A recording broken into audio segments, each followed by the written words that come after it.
नमस्कार दोस्तों। एक बार फिर से आप सभी का इस वीडियो में बहुत स्वागत है। आज के इस वीडियो में हम देखेंगे पार्ट सेकेंड, जो कि दिल्ली सल्तनत के गुलाम वंश से संबंधित होगा। इसका फर्स्ट पार्ट आज ही अपलोड कर दिया गया है। तो इसमें जो हम देखेंगे महत्वपूर्ण प्रश्नों को, इसमें हम पहला प्रश्न देखेंगे। जो पहला प्रश्न है दोस्तों इसका, कि दिल्ली का प्रथम मुस्लिम शासक कौन था। तो दिल्ली का जो प्रथम मुस्लिम शासक था दोस्तों, वह था इल्तुतमिश। कौन था? इल्तुतमिश जो है दिल्ली का प्रथम मुस्लिम शासक था, इल्तुतमिश। अब इल्तुतमिश के बारे में आप लोग जान ही गए हैं कि दिल्ली का पहला सुल्तान तो इल्तुतमिश था। उसने जो सुल्तान के पद की स्वीकृति थी, उसने जो है गोर के किसी शासक से नहीं ली थी, क्योंकि गोरी के समय का वो था ना, गोरी ऐबक इस तरह का। बल्कि इसने जो है सुल्तान की पद की स्वीकृति खलीफा से ली थी। किससे ली थी? खलीफा से। सुल्तान पद की स्वीकृति ली थी खलीफा से। अब क्या होता है, खलीफा ने इल्तुतमिश के शासन को पुष्टि कर दी और उसके सारे क्षेत्रों में कर दिया कि आप जो है सुल्तान हो। उसने जो विजित किया था। और इसके अलावा उसे क्या दिया, इसको जो है इल्तुतमिश को सुल्तान आजम, क्या सुल्तान आजम की उपाधि से नवाजा, सुल्तान आजम की उपाधि से नवाजा। अब इल्तुतमिश क्या था? इल्तुतमिश दोस्तों गुलाम का गुलाम। क्या था? गुलाम का गुलाम इल्तुतमिश था। क्योंकि जो है यह जो है ऐबक के माध्यम से था। ऐबक भी गोरी का गुलाम था और यह भी एक गुलाम था, इसलिए इसे गुलाम का गुलाम बोला जाता है, इल्तुतमिश को।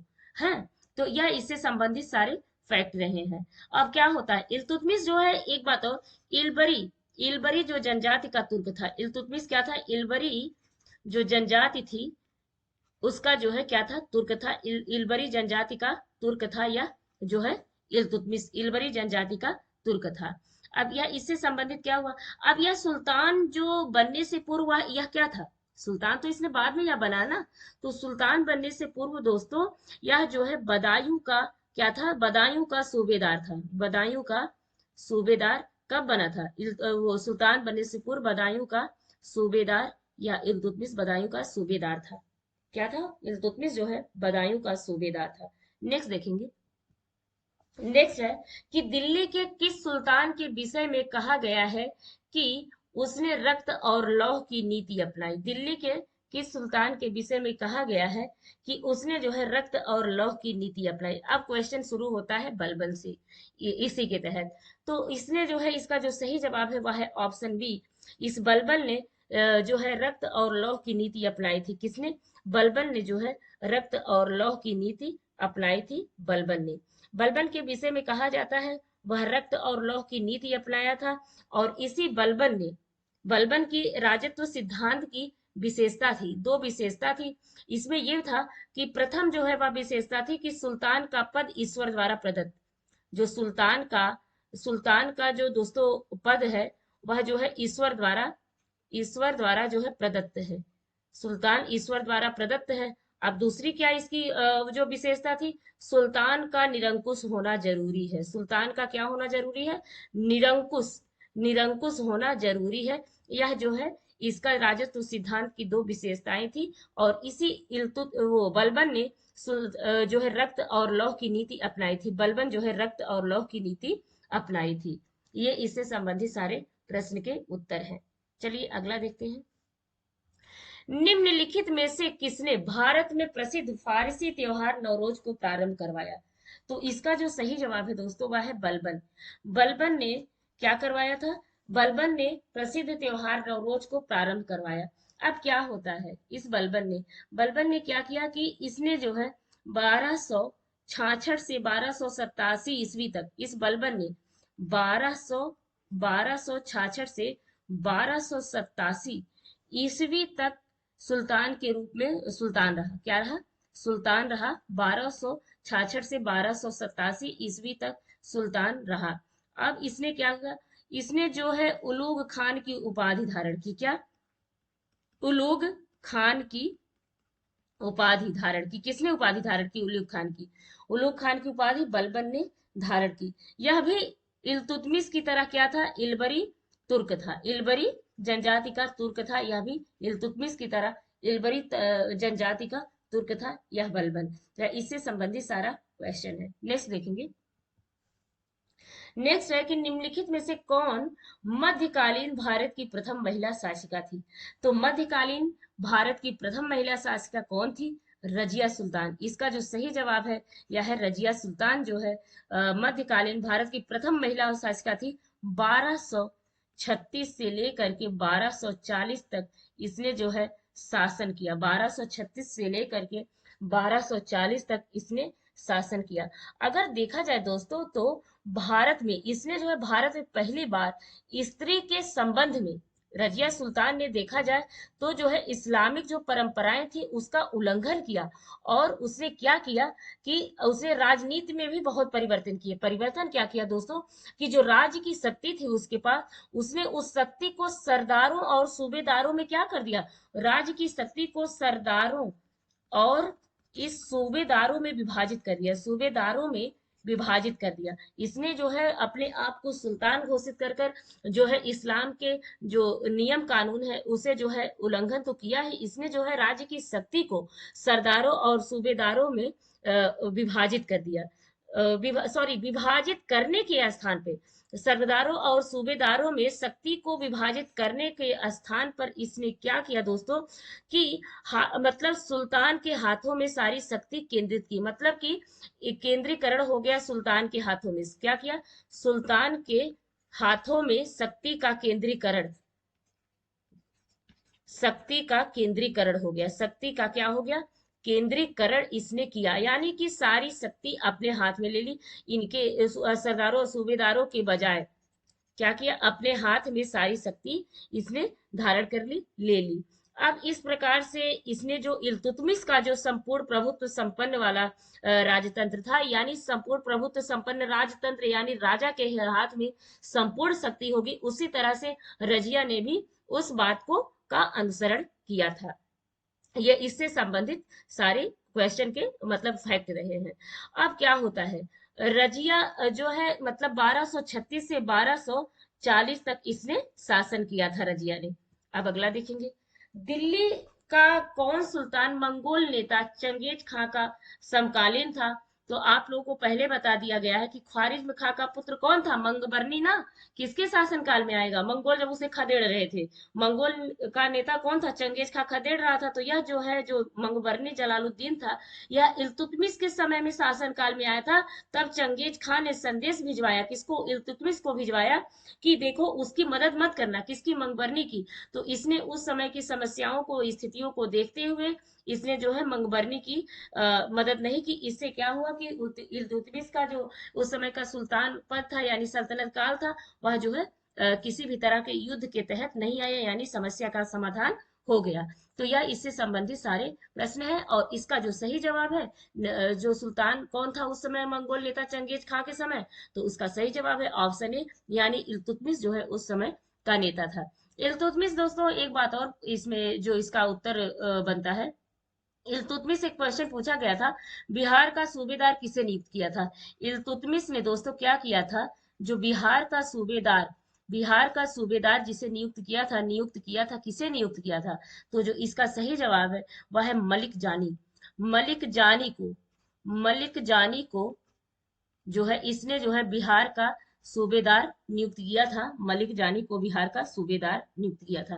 अब यही इल्तुतमिश, इसी इल्तुतमिश ने क्या किया दोस्तों कि इसने जो है सर्वप्रथम वो क्या किया कि सल्तनत काल में सर्वप्रथम शुद्ध अरबी के सिक्के चलाए। क्वेश्चन बहुत पूछा जाता है, शुद्ध अरबी के सिक्के किसने चलाए थे? शुद्ध अरबी के सिक्के किसने चलाए थे? तो यह जो है इल्तुतमिश ने शुद्ध अरबी के सिक्के चलाए। किसने? इल्तुतमिश ने शुद्ध अरबी के सिक्के चलाए। ये हो गया इसका।